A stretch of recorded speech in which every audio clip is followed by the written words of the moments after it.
This is the first Thursday of the month, therefore it's question and answer.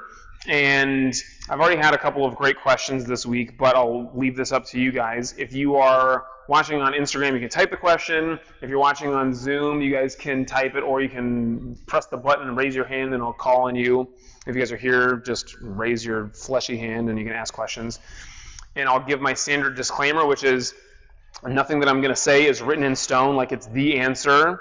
It's not like the putting your hands on the ground in the jiu-jitsu. Everyone knows that. But this is like my best answer for you tonight. And this is with my paltry 25 years of meditation experience and martial arts experience, and then give me another 25 years and I'll give you a much better answer. But your questions can be anything about meditation, can be something related. Don't ask me about like how do you throw a front kick, but it can be like forgiveness or mindfulness or whatever. Anything at all, any questions at all. There's no such thing as a dumb question, only dumb people who don't ask enough questions. Yes, Sam?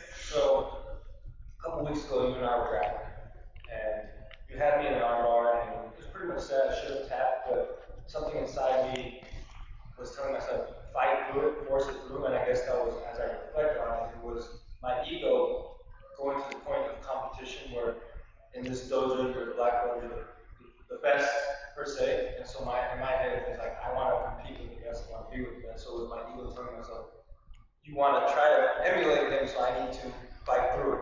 So I guess I'm trying to find the balance of wanting to improve internally through my ego, but also not finding where I'm blinded by my ego, so that I hurt others, hurt myself, competitively. It's like finding that balance of, I want to keep getting better, I want to progress, but also I don't want it to harm me or blind me in a way where I'm losing track.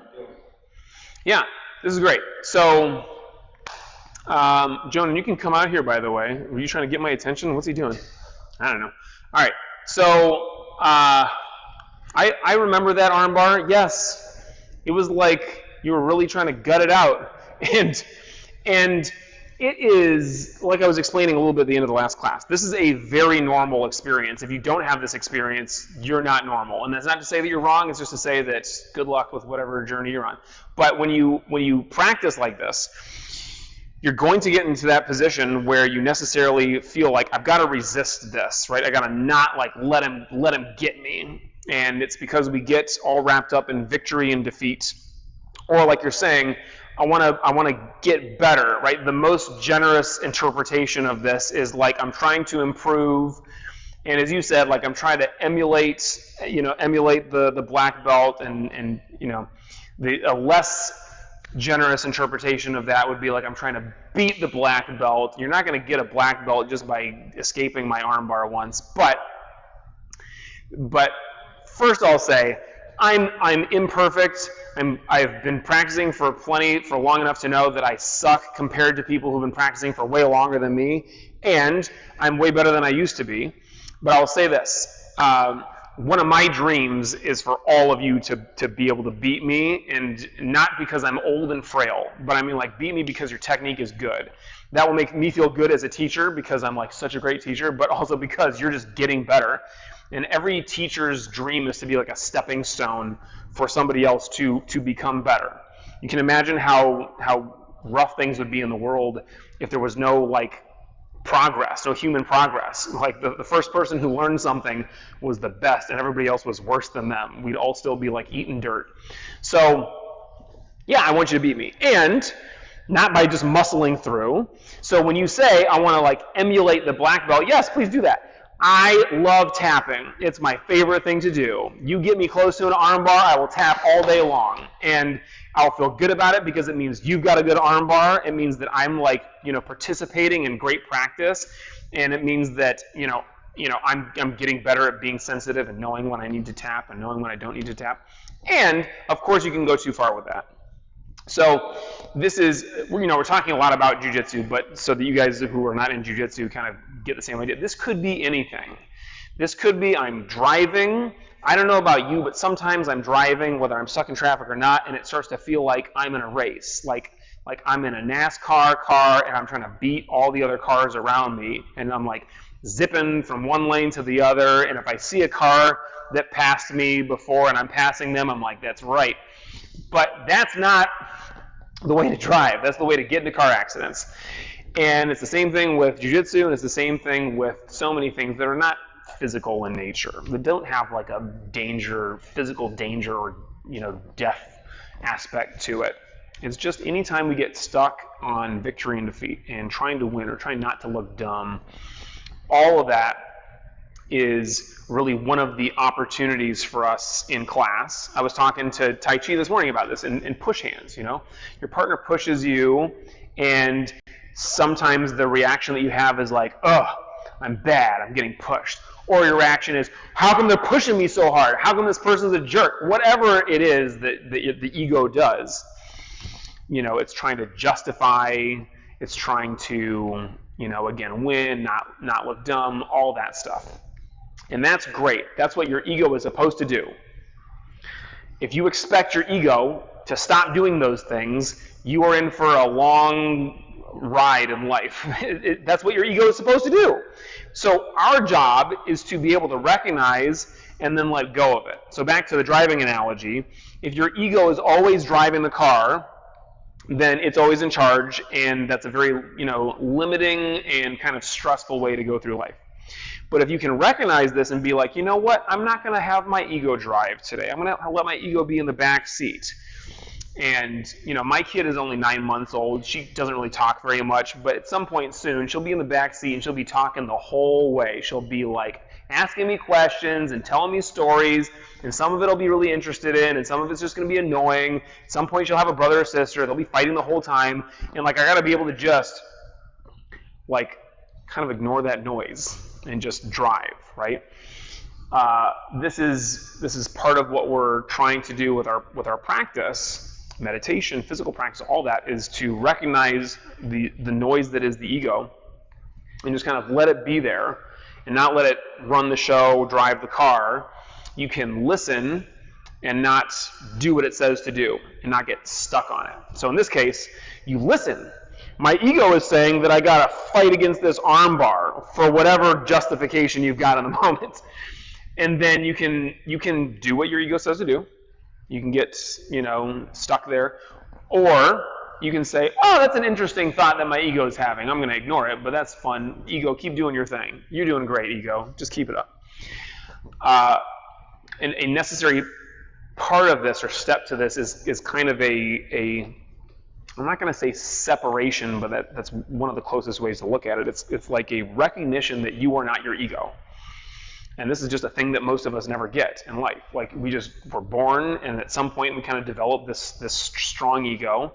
And the ego is not just like I'm the best. Your ego is also I'm the worst, or your ego is judgment, or whatever all that is. This is a very human experience. And most people just die like that. What we're trying to do is not live forever, but to enjoy the time that we have by being able to let go of the ego. And it doesn't mean that we're probably going to get rid of it completely, but the physical practice and in meditation, that's it. We are building the habit of recognizing and letting go. You recognize the thought, you let it go. Meditation, that's meditation boiled down to its simplest form is recognize a thought and let it go. And then you recognize a thought and you let it go. And there are lots of different techniques that you can use for this. We follow the breath, but you can do a mantra or a visualization or listen to music or do walking or moving meditation like we do in class. But ultimately, it all comes down to that. Recognizing the thought and then letting it go. And the ego is constantly spitting these thoughts at you and trying to be in charge by overpowering the conversation. And you got to be able to recognize that and say, this is a really interesting thought.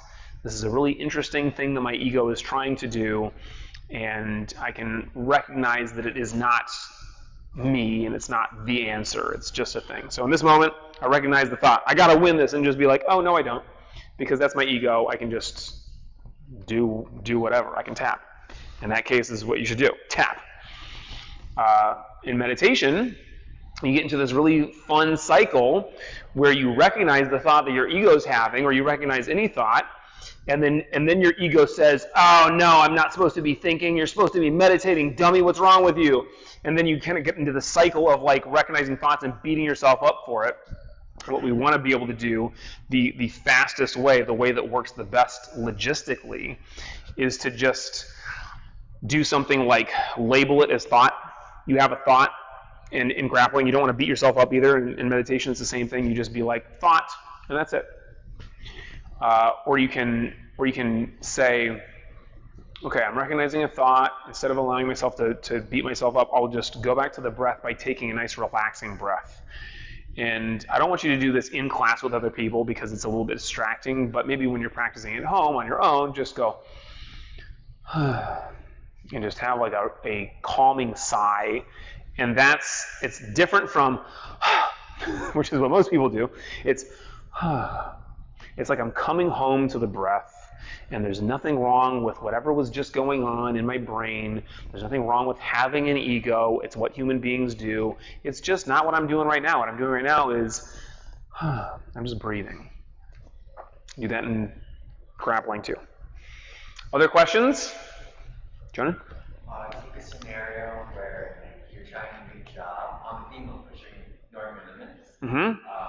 Say it's a job outside of your nature. When do you know to keep doing it to grow from it, or to give up and redirect your energy somewhere else? Yeah. So for those of you who didn't hear it, it's like it could be I'm doing anything, but you're talking about a job, and I'm doing something that's out of my comfort zone, out of my nature, and how do I know when to give up? How do I know when to stop putting like what is this, like the time sunk fallacy? It's like I've been doing this for so long, maybe it's a week or a month or a year or whatever, and you're like, I gotta just keep doing it. How do I know when to recognize that is truly a fallacy and to just let it go and move on to something else? Or the opposite, like, am I just giving up too early? Is it time to keep pushing myself? And are you talking about this job, or are you talking about a different job? This job. This job is great. Any job, great. Okay, so you are talking about this job. Okay, so you're doing something new, and it could be something that you're getting paid for, or it could be something that you're not getting paid for. But you're having this experience of, like, this is tough for me. And you're kind of, you are in this mindset of, should I quit? Should I keep going? And those are kind of the two obvious choices. There is a third choice, which is just not quiet quitting. Don't do that. This whole thing that people are talking about, where I just keep showing up to work but just don't do my job. That's not okay. Don't do that. You should quit. Or do your job. But it's like I'm going to, try it, like give it another month, or give it a year, or give it a set amount of time where I decide I'm going to give it my all for this amount of time, and then revisit it. So I know you're also doing you're doing programming, right? So let's say that you're making a game, and you're like, I've been doing this, and I expected to have, this much done by this time, and I've got a fraction of it done. And is it time to give up, right? Or is it time to push myself and keep going? And it is not for me to tell you what to do specifically, but I'll tell you what I try to do. Is I try to, kind of relating back to the first question, like recognize where this thought comes from. And of course it's the ego. That's a given. Your ego is the thing that's saying, I gotta try harder and push to get better, to be my best, to beat a black belt, or to be like a black belt. Or your mind is the thing that's saying, like, I gotta give up because I'll never be good enough to do this, or it's too much work, it's not worth it, whatever else. So of course, if you, in the moment, want to just do your best at this job, it's like, I'm going to let go of both sides of that. It's all ego, and just like be in the present and do what I'm doing right now, right? And you have surely gotten into this, you've had this experience programming where you're just in the flow with it, and you just like keep going. And yes, this has happened? Okay, great.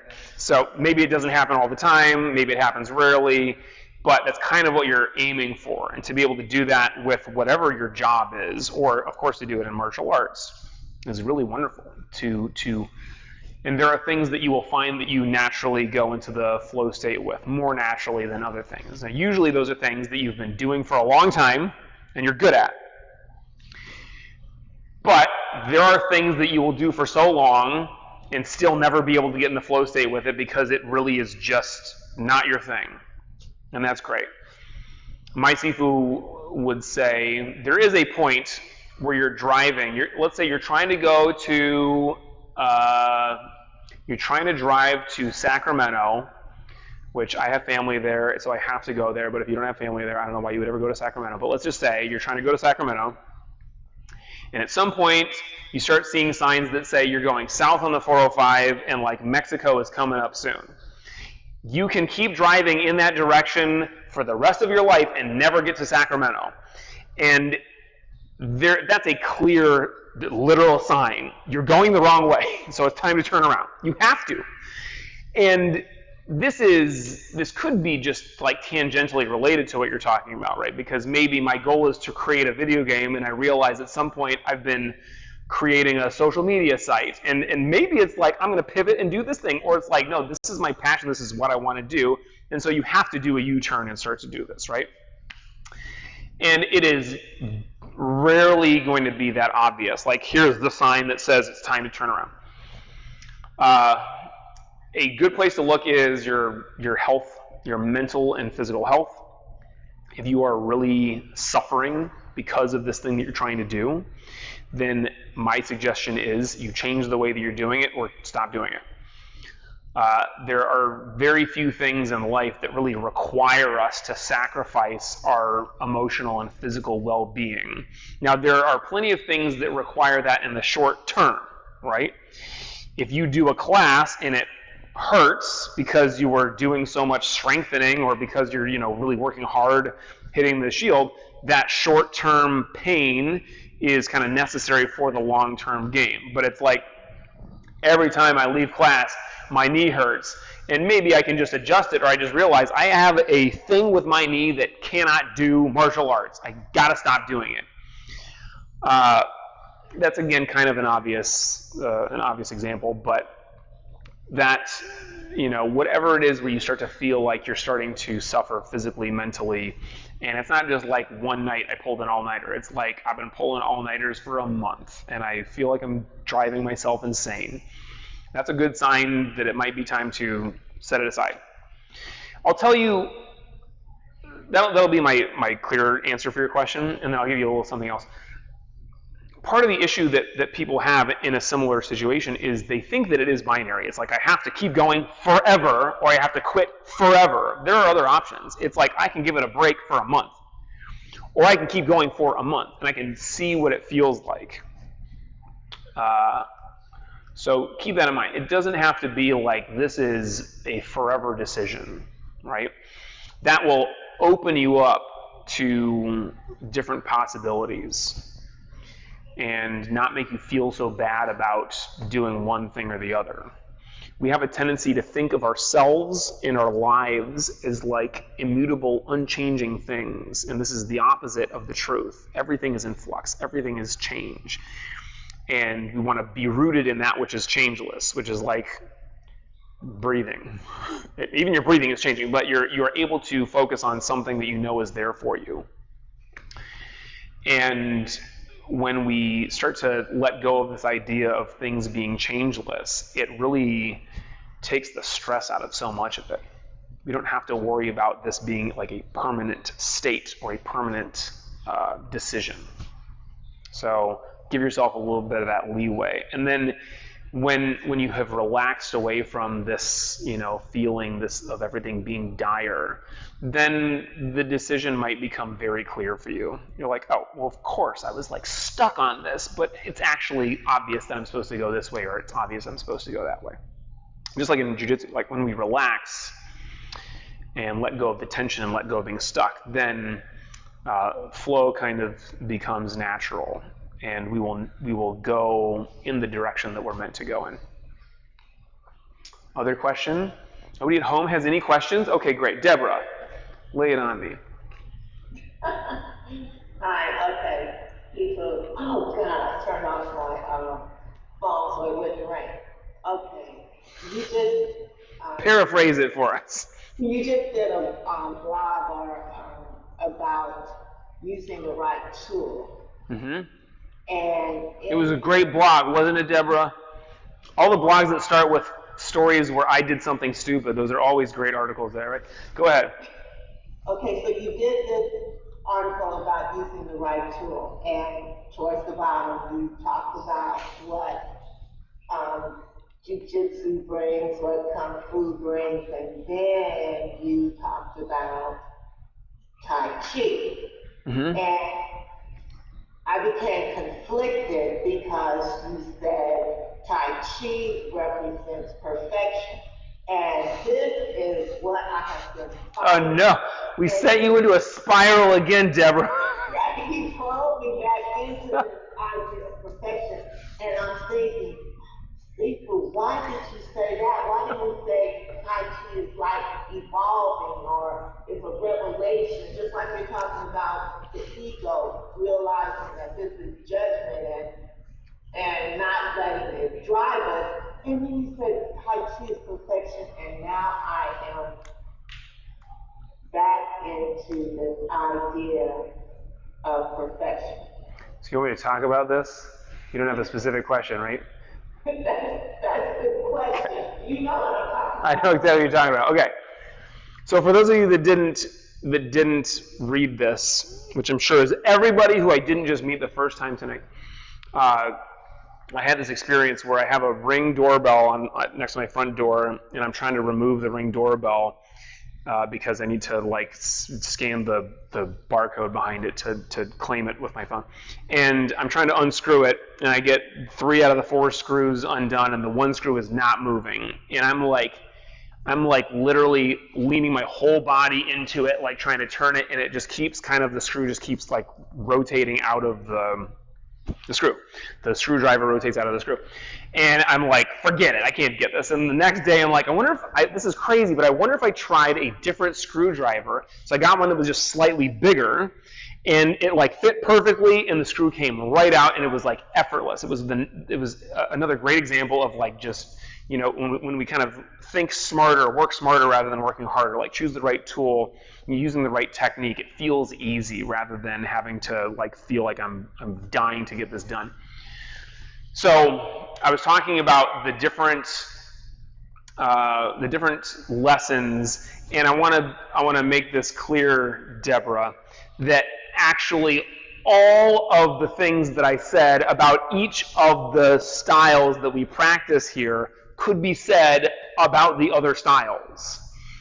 If that wasn't clear, I apologize. I just wrote the 2 things about Jiu-Jitsu and Kung Fu first, and I was like, what's another thing? And so I wrote that about Tai Chi. So what I said was, Tai Chi is about, I'm paraphrasing again, perfecting your form, like doing your posture in Tai Chi exactly right. Now, absolutely, that is the first stage of any style of martial art. Jiu-Jitsu, Kung Fu, Taekwondo, Judo, anything at all, it is I'm trying to perfect this movement, get all the details that I can, get it right.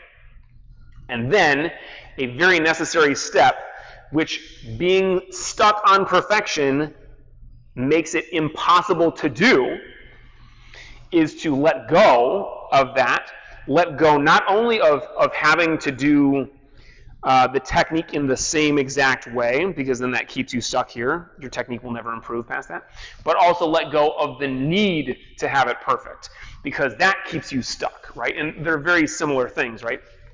But what's happening is maybe a miscommunication, Deborah, because you must get your technique perfect as you can get it today, and then there is some time also today for you to practice where you don't care at all about the technique being perfect. You are just doing it the way that you do it and allowing it to flow through you.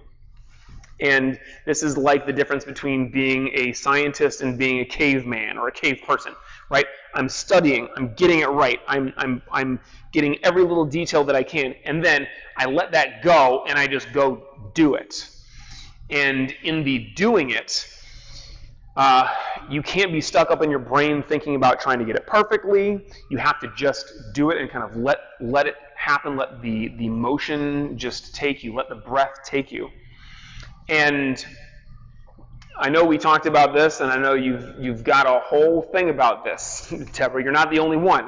This is why Tai Chi is perfect for you, because it allows you to be a perfectionist, and then it also allows you to not be a perfectionist. And this is what practice, this is what meditation is like, right? It's the same kind of thing as what I was saying before with meditation. You have the thought, and instead of beating yourself up about it, because that's what a perfectionist would do, you say, I'm going to let that go and just breathe and be in the moment, right? In Tai Chi, you're doing your form and you mess up. You completely miss a posture. How dare you? But also, it doesn't matter at all to anybody, period. Like, nobody's going to die because you missed cloud hands. You just keep going, right? And then maybe you make a mental note, like in the back of your head, I better practice cloud hands later on. And then that's it. That's all you have to do with it. And there are times where you're like, okay, now I got to do cloud hands and I got to do it perfectly. I got to make sure that I'm doing this thing with the feet. I got to make sure I'm doing this thing with the hands, make sure I'm doing the breath, all like that. And then just stop thinking about that completely and let it go. Now, what you might be thinking is that I expect you to be perfect. And let me make this very clear. I do not expect you to be perfect because I'm not perfect. I'm always trying to improve, and so should you. If you are trying to make yourself exactly this way, cookie cutter, trying to copy me or another senior student, that's no good. You shouldn't even be really copying yourself today. You should allow it to just go and become what it becomes. So, of course, when you say we're supposed to be evolving, or you're asking, is that a thing? Yes, that is. That is all of it. Now, you can't skip over the step of trying to get it right. And this is true with anything that we do in life. There are things that, of course, have much more detail. Tai Chi is a great example of this. Jiu-Jitsu is a great example of this. We try to get the details right. I have all of these pieces that I get at the right time and the right, tension in the right place and all that stuff. And then once you've practiced it enough times, then you can let go of that. And practicing it enough times for you to let go of it is whatever you can do, like today, without, again, hurting yourself. It's some semblance of the technique. So as a more senior student, Deborah, than a lot of the people in your class, you should be able to do most of the stuff better than other people. And if that's where you're thinking the whole time, like, I gotta be better than this person at everything, I gotta be better than this person at everything, then that's not helpful. Just know that it's probably happening. You're probably better at most Tai Chi than the people who have not finished the form yet. And lots of people who finish the form are way better than you, and that's great, because you don't want the pressure of having to be the best. I don't even take that pressure for myself. There are people in here that are better than me at basically every aspect of practice. I'm just good at teaching and yelling at you guys, but there's somebody who's better than me. People can beat me. In Jiu-Jitsu, there's no beating me in Tai Chi, but people who get like a lower, better-looking snake creeps down, all that is great. So let go of the idea of trying to be the best and comparing yourself. But that doesn't mean that you give zero thoughts to getting the posture right. You start with that. You start with getting it as good as you can get it today, and then you let go of it. And recognize that when we are stuck on doing it right, on having it perfect, we will never perform or do our best. And that's certainly true with meditation. It's certainly true with so many things in life. Just try this experiment. Start thinking, how can I walk the absolute best right now? I'm going to walk perfectly. And you're going to be like, wait a minute! And you're going to mess yourself up. Every little step is so awkward when you try to do it that way. Okay? But it's only so awkward because you've been walking for the vast majority of your life, and you're pretty good at it now, and you can do it, and talk on the phone and chew gum all at the same time. But you're not that good at Tai Chi yet because you haven't done it long enough. So spend some time trying to get it right, and then spend some time just doing it, right? Now you can imagine if you were a baby, and this is like my little girl, Lolo, she's actually kind of close to walking at 9 months, which is kind of nuts. She's about to get into all kinds of trouble. But she's not walking like, I've got to get this right. She gets frustrated by lots of things, but it's not trying to walk. She gets frustrated by like when I'm giving her a piece of bread and she wants a blueberry instead. And she like slams on the table like this. But it's all new to her. Everything is exciting and new. And so this is what I'll leave you guys with. A great way to get over this idea of trying to be a perfectionist, a great way of just allowing things to flow and to just be in the present is pretend you are an infant and you know nothing and you are supposed to know nothing. So you have different roles, right? In Tai Chi as a senior student, when you're teaching somebody, don't pretend that you know nothing because that's not very helpful for them. But then when you are practicing, just be open to the possibility of, I don't actually know anything.